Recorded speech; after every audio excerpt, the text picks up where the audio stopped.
ఓటేయండి. విజయనగరం జిల్లా రాజాం నియోజకవర్గం సంతకవిటి మండలం ఇంటింటికి ప్రచారం నిర్వహించిన వైసీపీ ఎమ్మెల్యే అభ్యర్థి డాక్టర్ తల్లే రాజేష్ జిల్లా పరిషత్ వైస్ చైర్మన్ సిరిపురపు జగన్మోహన్ రావు సంక్షేమం అభివృద్ధి కొనసాగాలంటే రానున్న ఎన్నికల్లో ఫ్యాన్ గుర్తు కోటేయాలని రాజాం అసెంబ్లీ ఎమ్మెల్యే అభ్యర్థి డాక్టర్ రాజేష్ ప్రజలను కోరారు. రాజాం అసెంబ్లీ నియోజకవర్గ పరిధిలోని గరికిపాడు పంచాయతీ, సోమన్నపేట, శాస్త్రులపేట, కొత్తపేట మంగళవారం ఉదయం నుంచి ఇంటింటికి వైసీపీ ప్రభుత్వ సంక్షేమ పథకాలు, నియోజకవర్గంలో జరిగిన అభివృద్ధి పనులకు సంబంధించి రూపొందించిన కరపత్రాలను ప్రజా ప్రతినిధులు, వైసీపీ నాయకులు, కార్యకర్తలు ఇంటింటికి వెళ్లి పంపిణీ చేశారు. ఈ సందర్భంగా ఎమ్మెల్యే అభ్యర్థి డాక్టర్ రాజేష్ మాట్లాడుతూ వైసీపీ అధికారంలోకి వచ్చాక అర్హతే ప్రామాణికంగా సంక్షేమ పథకాలు అందేవని, కానీ నేడు సచివాలయ వ్యవస్థను తీసుకొచ్చి ఇంటి వద్దకే సంక్షేమ పథకాలు అందించామన్నారు. 5 ఏళ్లలో రాజాం అసెంబ్లీ నియోజకవర్గం అభివృద్ధి పదంలో పయనించిందని, ఏకంగా 1200 కోట్లతో అభివృద్ధి పనులు చేపట్టామని అన్నారు. ఈ అభివృద్ధి మరింతగా కొనసాగాలంటే రానున్న ఎన్నికల్లో ఫ్యాన్ గుర్తు కోటేసి రాజాం అసెంబ్లీ నియోజకవర్గ ఎమ్మెల్యే అభ్యర్థిగా నన్ను, ఎంపీ అభ్యర్థి బెల్లాన చంద్రశేఖర్ పెదబాబు గారిని గెలిపించాలని అభ్యర్థించారు. ఈ కార్యక్రమంలో పలువురు పాల్గొన్నారు.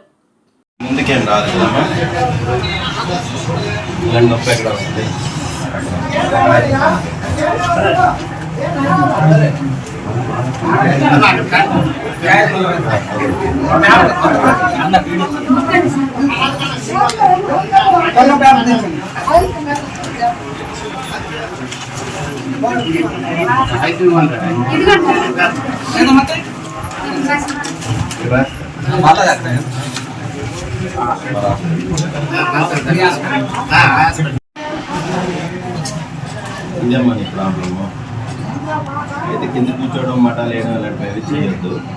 ఎక్కువ స్ట్రెయిన్ అవ్వద్దు. బాత్రూమ్ కూడాను కుర్చీ లాంటిది ఏదైనా రణం పెట్టి ఇంటి ఖచ్చితంగా తగ్గుతుంది. 2 వారాలు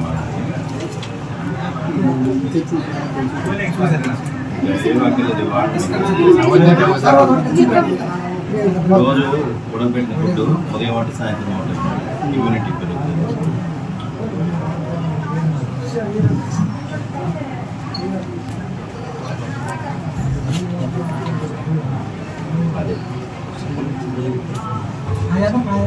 ఆపరేషన్ కూడా చేశాను. ఈరోజు జగన్మోహన్ రెడ్డి గారు నాకు టికెట్ ఇచ్చారు. మీరు అందరూ కూడాను నా ఓటు వేయాల్సిందిగా అడగడానికి మీ ఊరు వచ్చాను. అయితే ఫ్యాన్ గుర్తు మీద ఓటేసి నన్ను గెలిపించండి, జగన్మోహన్ రెడ్డి గారిని గెలిపించండి. ఓకేనమ్మా, థ్యాంక్ యూ అమ్మా. జై జగన్.